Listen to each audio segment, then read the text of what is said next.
What if I told you that love wasn't just about chemistry, that it was also about strategy? Well, the source material we're looking at today puts forward this really fascinating, maybe even a little controversial, idea that attraction is basically a psychological game. And look, we're not here to tell you if that's right or wrong. We're just here to unpack the principles behind this very unique perspective. And this quote, this right here, is the heart of it all. It's the idea that beyond just what you feel, there's this whole other layer of psychological strategy that can fundamentally change the dynamics of attraction. It's a pretty wild thought, right? So let's get into it. Okay, so the way our source material frames this is like it's some kind of secret wisdom, stuff you won't find in a textbook or learn about in school. It's supposed to be this hidden key to understanding the human heart. So, you ready? Let's dive into the very first method it lays out. All right, method number 1. It's called your value. And this is all about a really basic idea from both economics and psychology, scarcity.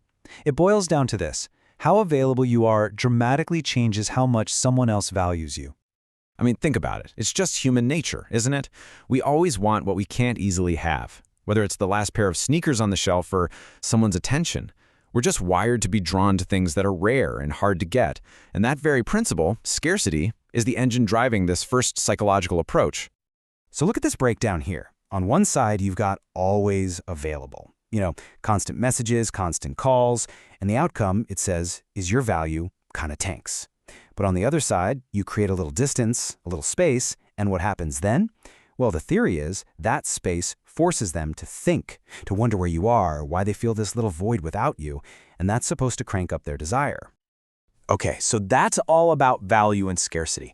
But this next method, this one goes a lot deeper. It's not just about how available you are. This is about creating a seriously profound psychological connection, and it's called the soul's mirror. So, soul's reflection, what in the world does that actually mean? Well, it's not just about nodding along and agreeing with everything they say. No.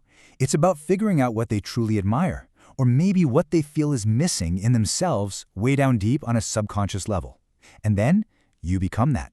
You embody those qualities. You're basically holding up a mirror to their own idealized version of themselves. And here's how you'd actually do that. It's all about paying attention to what someone projects. So, if they're a strong person, really independent, the idea is you become their protector. Not to take over, but to be that rock. And if they seem a bit more fragile or vulnerable, you become their supporter. You see the pattern? You're becoming the other half, that missing piece of their own internal puzzle. And this quote, man, it really captures the power of this idea. The person who becomes a reflection of someone's soul remains forever imprisoned in their heart. It's a heavy metaphor for sure, but it gets the point across. The connection you'd form isn't just a crush, it's something way, way deeper, unbreakable even. Okay, so we've had scarcity, we've had the soul's mirror, and now we get to the third and final method. And our source material really hypes this one up. It calls it the most potent, even the most dangerous magic. And the goal here is simple: to make yourself completely unforgettable. And the whole principle is right here. Never be easy. And never, ever be boring. Why? Because being predictable is like the kryptonite of lasting attraction. When someone knows exactly what to expect from you all the time, that spark can just fizzle out. This whole method is about injecting a healthy dose of surprise. And this is what that looks like in practice. It's a mix, right? Sometimes you're sweet. Sometimes you're serious. Other times you're super caring. And then you're a little mysterious. It's not about being fake or all over the place. It's about showing that you're a complex person.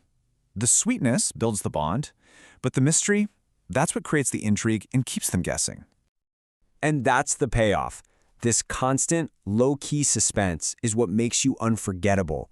They're always kind of wondering, what's your next move? What are you thinking? Which version of you are they going to get today? And because they're always thinking about you, well, you're always on their mind. So, we've walked through these three pretty powerful psychological methods, but now we have to talk about the most important part of this whole thing, the ethics of it all. Because according to our source, there's a final rule to this game, and it all comes down to one thing: your intention. And here they are, the two paths, laid out side by side. Path 1, you use these ideas with good intent, with truth, respect, and actual love. The result? a bond so strong they'll never want to let you go. But then there's path 2, where you use this stuff just to manipulate someone for your own gain. And there's a serious warning that comes with that. Time plays the biggest game, and manipulation, it usually doesn't end well. And this last quote really sums up the entire philosophy we've been talking about. It uses that really loaded word, controlling, but it flips the meaning. It argues that a real connection isn't about physical chains or force, it's about this powerful combination of what it calls the magic of the heart and the game of the mind. So that really is the big question, isn't it? Is all of this just a game of the mind, a recipe for manipulation? Or is it the magic of the heart, a way to understand someone so deeply that you create an incredible connection? The source has laid out the playbook, but how you read it and what you do with it, well, that's entirely up to you.